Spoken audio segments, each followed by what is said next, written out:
আজকে আমাদের গন্তব্যস্থল চটকপুর। এই পার্কের এন্ট্রিতে টিকিটের প্রাইস মূল্য মাত্র 20 টাকা। লোকেশন দেখি কাজ চলছে, তার মাঝখানে একটু রিফ্রেশিং। এখন কনসেন্ট্রেট করি। এই জঙ্গলে নাকি লেপার্ডস থাকে, এখানে একটা প্রবলেম হয়ে গেছে। গুড মর্নিং, আর একটা নতুন ভিডিওতে আপনাদের সবাইকে স্বাগত। এই মুহূর্তে আমরা রয়েছি ভালুকোপের এই হোমস্টেতে 2 নাইটস আমরা স্টে করেছিলাম। আজকে এখান থেকে আমাদের কাজের পর্ব শেষ করে আমরা এখান থেকে চলে যাব। আজকে আমাদের গন্তব্যস্থল চটকপুর, আরও একটি ডেস্টিনেশন নর্থ বেঙ্গলের।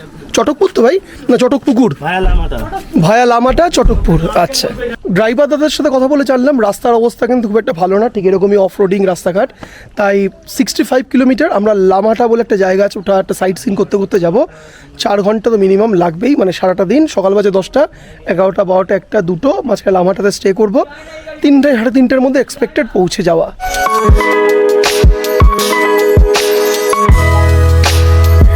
অলমোস্ট 1 ঘন্টার জার্নি করার পর আমরা পৌঁছে গেছি এটা পেট্রোল পাম্পে, যেখানে আমাদের গাড়ি ফুল ট্যাঙ্কি করা হচ্ছে।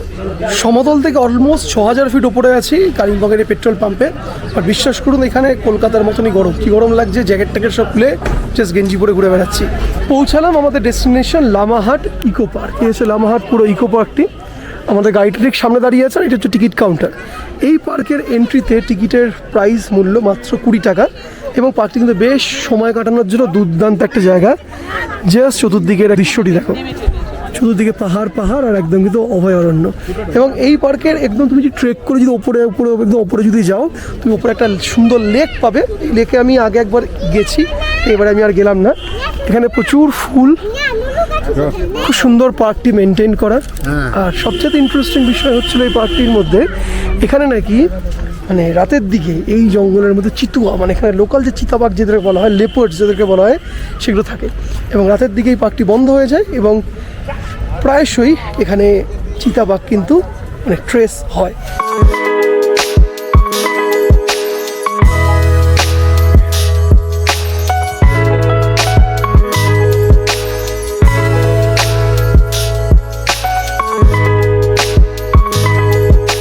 এখানে বসার প্রচুর রকম জায়গা আছে। তো ফুলের বাগানের মাঝখানে আপনি চাইলে বসে সুন্দর ভিউ দেখতে দেখতে বেশ কয়েক ঘন্টা স্পেন্ড করতেই পারেন।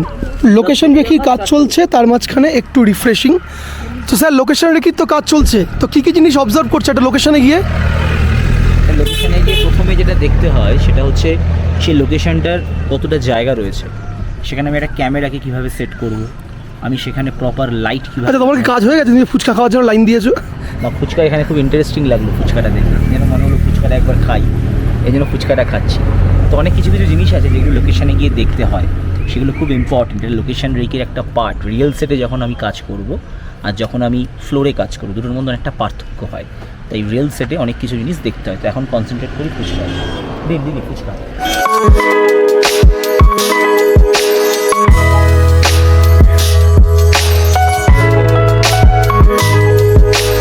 দার্জিলিং সিটি পেরিয়ে মোটামুটি চটকপুরের যে জঙ্গলটি, সে ফরেস্ট রিজিয়নের মধ্যে ঢুকে গেছি। স্যার, এই জঙ্গলের মধ্যে শুটিংয়ের বিভিন্ন লোকেশনসগুলো শিট হবে তো? Just wow!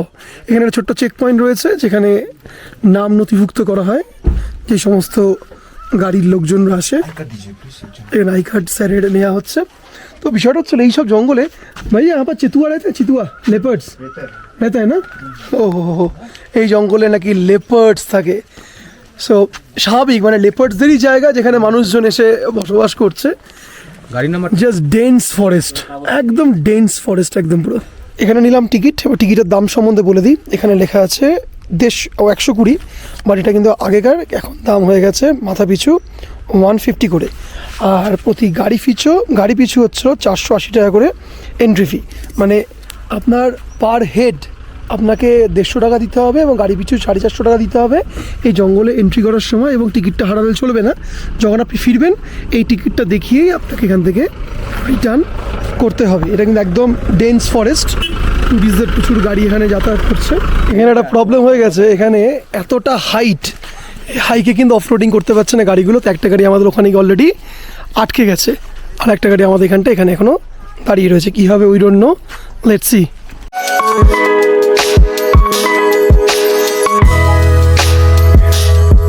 চলে এসেছি চটকপুরে। জাস্ট এখান থেকে পাহাড়ের ভিউটা দেখো। আর এদিকে হচ্ছে সব চটকপুরের সব বিভিন্ন হোমস্টেজগুলো। গাড়ির থেকে নেবে হাঁটতে হাঁটতেই উঠছি খাবি খেতে খেতে, কারণ গাড়ি এত লোড নিতে পারবে না। এই চটকপুরের পুরো মেন জায়গা যেখানে লোকে হোমস্টেগুলোতে থাকে।